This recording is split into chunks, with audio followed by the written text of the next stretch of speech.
Few things in today's world cause us to pause our technology-driven lives and just look up.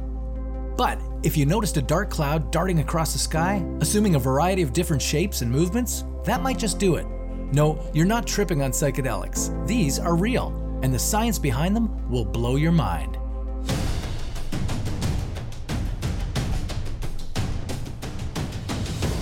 These massive aerial stunts are called murmurations, and they're made up of hundreds to hundreds of thousands of tiny birds called starlings. For years, all humans could do is watch in awe as a complete mystery took place above.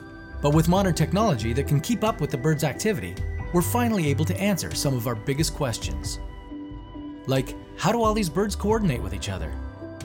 What do their movements have to do with the laws of physics? And why is this dance the key to their survival? Have you ever tried synchronized swimming? Or even choreographed dancing of any type? It's very difficult for humans to move in unison with each other. And for the most part, we're just talking about a few of us, not thousands.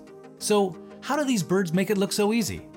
How do they make it look like they're all part of one single mass? Do they plan and rehearse their patterns beforehand? Until recently, it was hard to say. But now, with high-powered cameras and computers, scientists have been able to make sense of the phenomenon. The first thing they learned is that the flying patterns have more to do with physics than biology. When a murmuration turns in unison, it's similar to what's known as a critical transition. So there, it's all cleared up, right? Okay, for those of you who aren't physicists, a critical transition can be thought of as an abrupt change that occurs when an external force pushes something to its tipping point. Think of it like this. The giant group movements of a murmuration aren't happening because of any communication between the birds. They're a physical reaction. When an external factor, like an incoming predator, causes one bird to move in a certain direction, that bird bumps into the others around him, causing a massive change of course. It's like when an earthquake triggers the same kind of reaction in the snowflakes of an avalanche.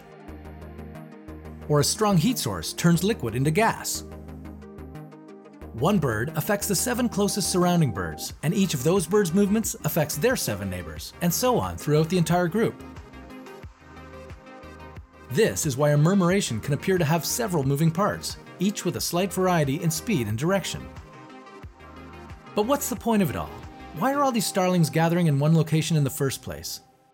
Well, surprisingly, the reasons aren't too different from why humans gather in large groups. For one thing, they like to communicate with each other. Starlings get together to share information, like where to find good feeding sites. The large groups are also helpful for providing much-needed warmth during long winter nights and for defending against predators. Just like most species around the world, starlings find safety in numbers. When predators like peregrine falcons dive in for an attack, they find it much more difficult to target one bird when they're all spinning and turning together.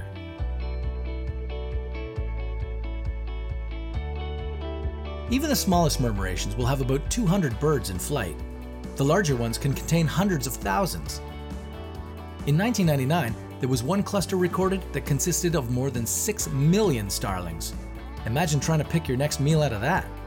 You're not likely to see one that big anytime soon, but smaller ones are fairly common if you look in the right places. Starlings start to gather in the fall, and they're usually seen in the early evening just before dusk. They tend to rest in places that provide shelter from harsh weather and predators, like cliffs and buildings. If you're ever lucky enough to see one of these in the flesh, keep your phone in your pocket and just enjoy it. Natural majesties like this don't come around every day, and that's why starlings are crazy creatures.